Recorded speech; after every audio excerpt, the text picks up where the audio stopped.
Hello, good morning everyone. It's my birthday. It's Tuesday, 12th of November, and I'm 55 today.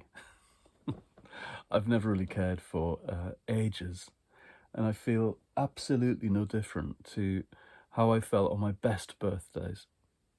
I think my best one ever, maybe,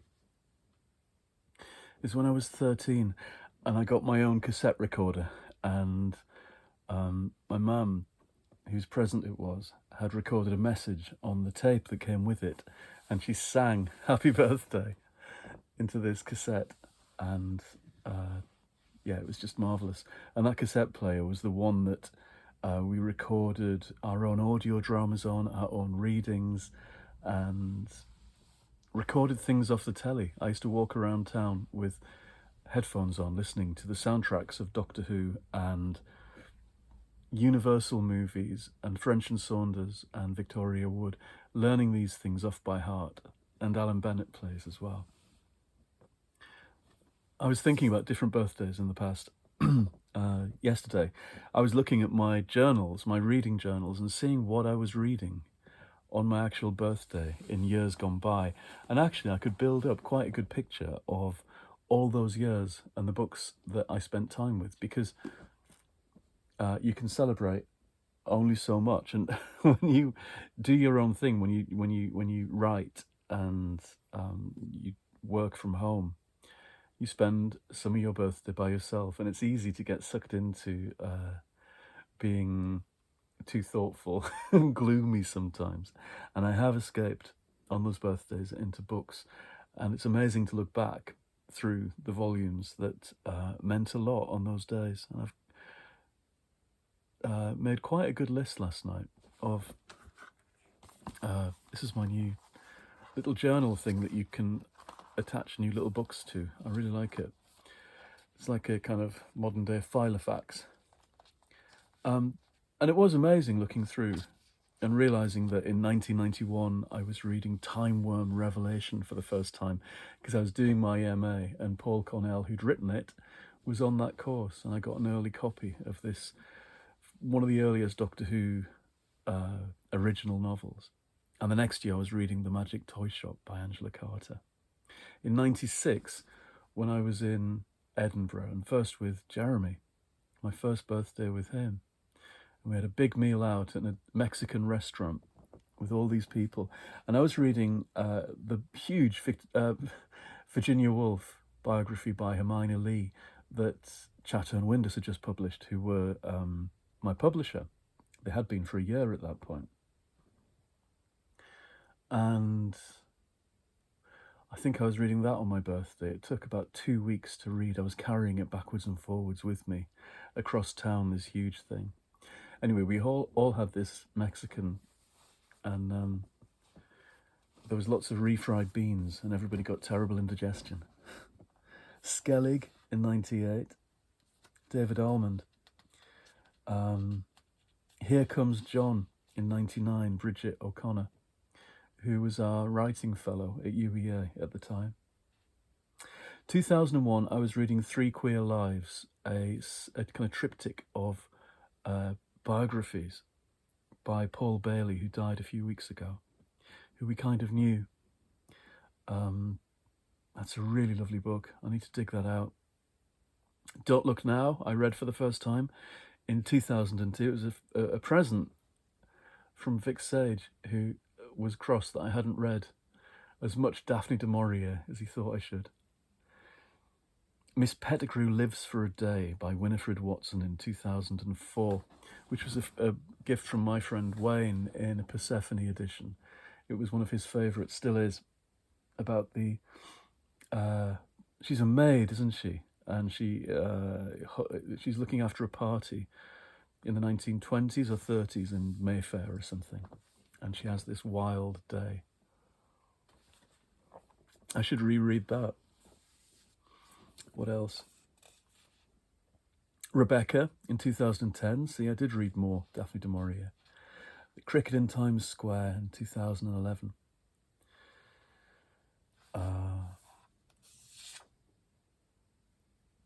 M Train in 2017 in Scotland, the Patti Smith book, reading that on really early morning trains in the snow. See, some of these years don't seem very long ago at all. Reading the Charles Addams biography by, is it Linda Davis? It's 2021, so it was 3 years ago. Anne of Avonlea, 2022.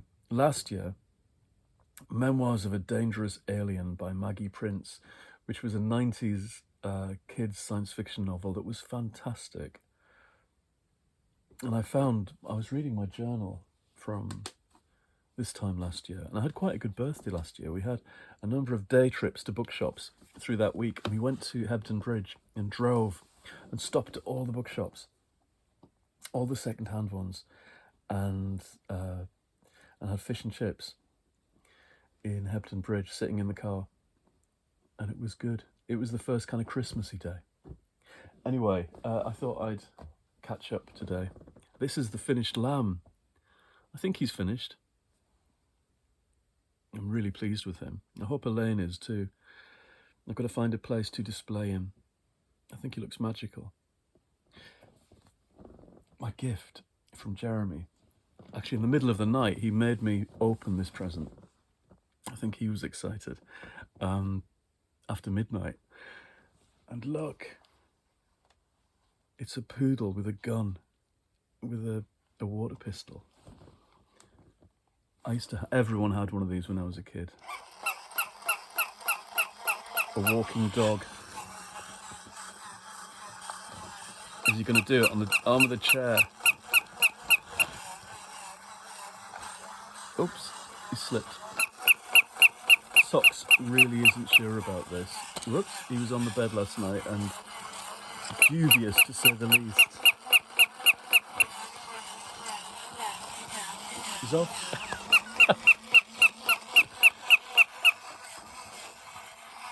Quite noisy. I thought I couldn't switch him off then, because of course it refers to this. My novel, Mad Dog's an Englishman, from 2002. Still a great favourite of mine, and still my favourite book cover of all time. The one in which Noel Coward can travel back and forth in time, and he nobbles Tolkien and makes Lord of the Rings be about poodles rather than hobbits. I think that's right. I loved the fact that fans had to go and buy this and sit in public places reading it, on trains and things, and lots of them relished it, and some of them got quite cross about it and let me know. Of course, all Doctor Who is like this now. I was at least 22, 23 years ahead of the rest of the world on that one, because that is more or less how Doctor Who is these days. Hooray. Can you hear Socks shouting? Come on, Socks! He won't approve of painted lambs and noisy dogs. The lamb can go up there for now. Now, reading. I spent a couple of days with this. Maggie Sullivan's A Celebration on Coronation Street, book 6. I was going to get down the others to show you the first 5, but they're right underneath that stack of hardbacks, so I shan't. It's number 6. I've read them all since 2017, when Christmas on Coronation Street was published. And for a while, they were the kind of backstories of beloved characters in the 40s and 50s. So you had an Elsie Tanner novel, you had a Annie Walker novel, and I think we had a Hilda one a couple of years ago. Come on, Socks! She's also done more tangential things and brought in characters who are new, who slot into the continuity. This is one set in 1953 and based around the coronation parties of 1953. Come on. It's fairly low stakes stuff, really, because as in with most tie-in things, nothing much can be changed. She can't suddenly kill off characters unexpectedly. And even the ones she brings in new that she can do what she wants with. Socks, what's the matter? Are you just being noisy? See, he talks. Come on, come and see. So this is like, do they get together?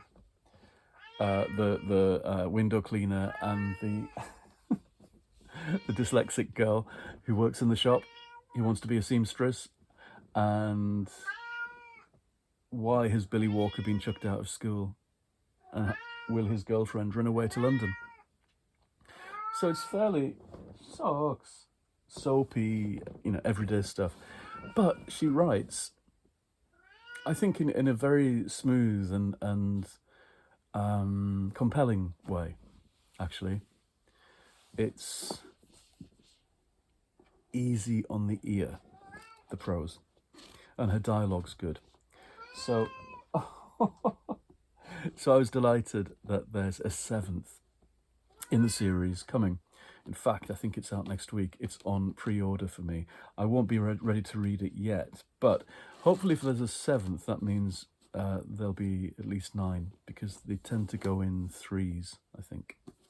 So that was a nice read last week. Another tie-in I've gone straight onto is one of these books in the Disney series Twisted Tales, which I don't know if people know about. I'm sure they do. They're for kids, but I've liked the ones I've read a lot. This is Mari Mancusi, Princess of Thieves, a Twisted Tale novel.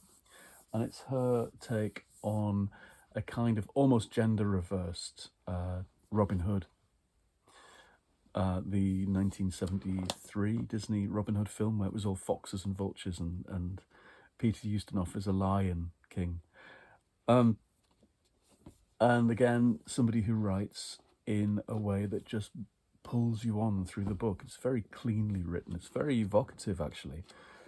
More than it needs to be, I think. And, this is how people regard things that are tie-ins, as if they're just going to be quite plain and just serving the purpose. And as we know, those of us who read all these things, certain writers within franchises go out of their way to make the books good. Not all of them do. Some people really do just wing it. But then we know writers wing it in every genre, don't we? And we know other people go out of their way to put on a good show. And I think Mari Mancusi really is in this. It's a bit annoying in a way that it's always the gender reversed thing. What if Robin Hood was useless and Maid Marian was brilliant and feisty? Because that's the dynamic they use a lot in these things. I think maybe do some to kind of boost boys a bit. I think they're probably needing some help in lots of ways too, in terms of building up people's egos and sense of usefulness in the world. This is nice for me as well, having done my own Robin Hood book in recent years and read a lot of Robin Hood stuff. Even though none of those worlds are completely contiguous, it's still returning to an idea of Sherwood, like going back to King Arthur stuff. I was interested to see that she's done a Sword in the Stone riff as well. I really hope that's not. And a girl becomes King Arthur instead, because I might not read that one if it's the same gambit. I hope not. I hope it's something more imaginative. Because I really like the Disney Sword in the Stone.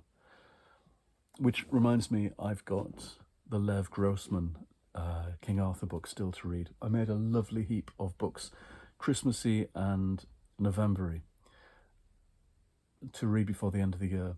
Again, I've been winnowing things out and trying to make a seductive pile of books to draw me away from work and doing too much of next year's work early.